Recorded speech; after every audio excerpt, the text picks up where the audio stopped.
ini Kak Sifra hadir lagi. Kemarin Kak Sifra sudah menjelaskan tentang jaring-jaring tubuhku.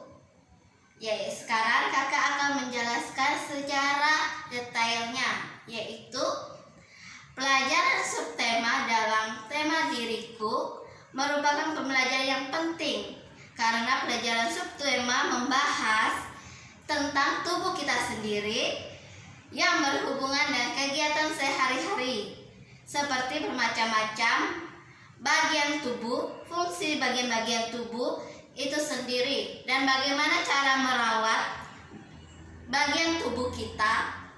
Pembelajaran subtema tubuhku hendaknya dirancang agar dapat menyenangkan dan mudah untuk dipahami oleh anak-anak kecil sekarang, yaitu adik-adik semuanya, karena penting sekali untuk mengenal diri kita sendiri. Kalau tidak mengenal diri kita sendiri, sekarang banyak hal yang terjadi di sekeliling kita, soal pembulian, soal satu orang menghakimi orang lain, itu salah satu contohnya. Jadi penting sekali untuk mengenal diri kita sendiri. Pelajaran subtema tubuhku saat ini masih cenderung menggunakan pendekatan konvensional dalam proses pembelajaran siswa tentang bosan dan duduk terus, sehingga siswa berjalan pada saat proses belajar, mengajar, dan kurang memperhatikan penjelasan guru. Ada pula siswa yang ngobrol sendiri, tidak menghargai orang yang sedang berbicara di depan. Itu salah satu orang yang tidak menghargai penjelasan dari orang lain. Siswa sangat tidak mengikuti atau tidak mengikuti setiap pelajaran. Ada yang orang yang menjelaskan di depan tapi siswanya cuek. Itu salah satu yang perlu kita ketahui. Selama proses pembelajaran subtemaku, siswa harus menghafal bagian-bagian tubuh. Banyak sekarang anak-anak TK pasti diajarkan untuk mengenal mana mata, mana telinga, mana hidung.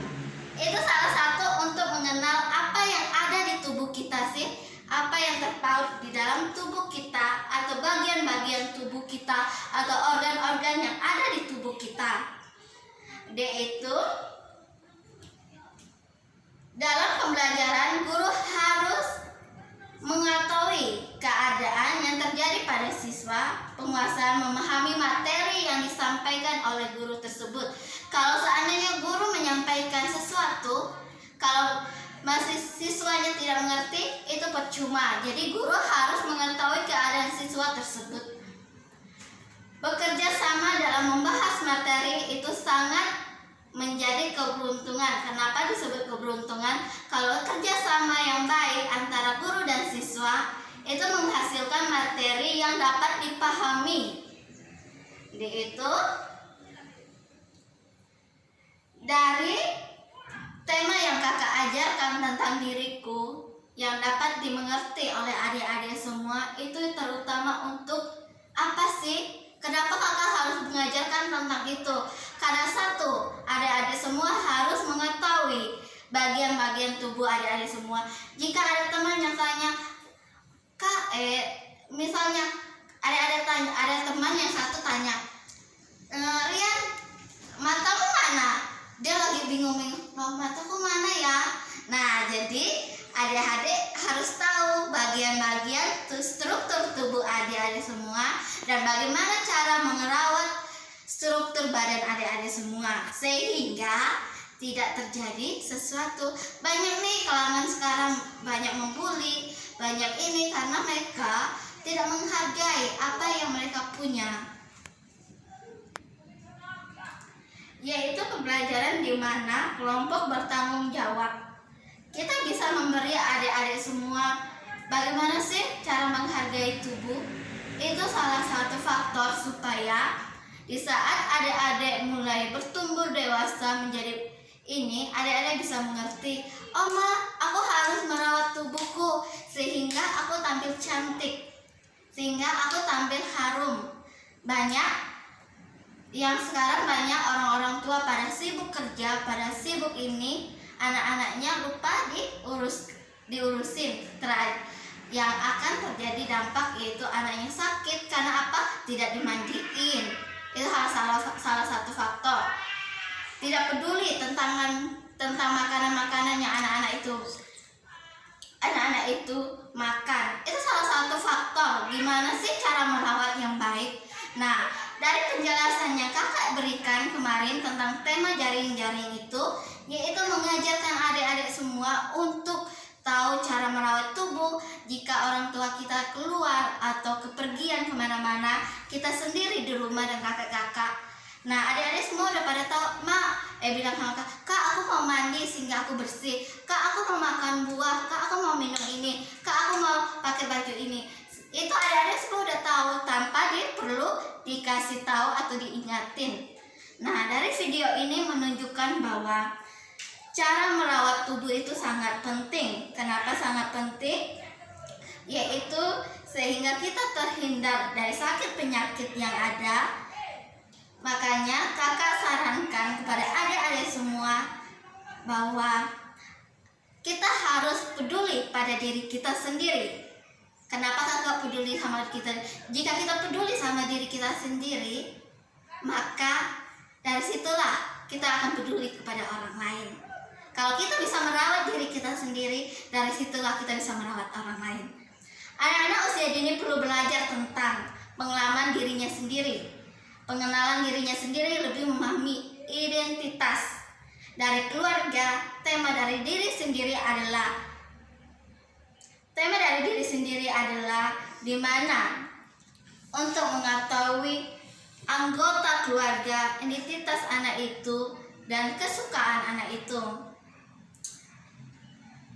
Yaitu tema diri sendiri, mengenal diri sendiri dengan anggota tubuh dan fungsi, di mana pengenalan bermanfaat untuk memperoleh pengetahuan bagi anak-anak yang sedang menonton atau sedang mengetahui apa sih dirinya dan menghargai diri sendiri dalam kaitan dengan kegiatan makan, melakukan kebersihan, dan memelihara kesehatan. Itu sangat penting. Dan mencintai dan menyukuri, terutama mencintai dan mensyukuri dirinya sebagai ciptaan Tuhan. Salah satu yang harus diwajibkan yaitu bersyukur pada diri sendiri. Agar pembelajaran ini lebih menyenangkan, yaitu di mana guru-guru PAUD harus membangkitkan cara berpikir, cara mempraktekkannya kepada anak-anak dengan cara yang kemarin kakak berikan, yaitu menggambar dan memberi contoh subtema kepada adik-adik semua, cara merawat, contoh segala bagian-bagian tubuh. Itu salah satunya. Agar pembelajaran, itu yang penting bagi kita. Dan salah satunya kita juga bisa mengajarkan mereka kepada adik-adik semua, bukan hanya melalui gambar, tapi bisa menggunakan nyanyian atau video atau hal-hal yang bisa membangkitkan keinginan anak itu tersebut untuk mengetahui tentang dirinya sendiri. Misalnya ada sebuah lagu, yaitu teman-teman, inilah aku, ciptaan Tuhan, aku unik, tiada yang sama seperti diriku, meski hidungku begini, meski kulitku begini, meski mataku begini, meski perutku begini, tapi Tuhan menciptakan kita untuk bisa hidup, yaitu menghargai setiap apa yang kita miliki. Nah, itu salah satu di mana kita mengajak adik-adik semua dari nyanyian itu untuk menghargai ciptaan Tuhan melalui tubuh kita. Terima kasih, selamat siang. Demikian pembelajaran hari ini, kiranya bermanfaat bagi teman-teman semua.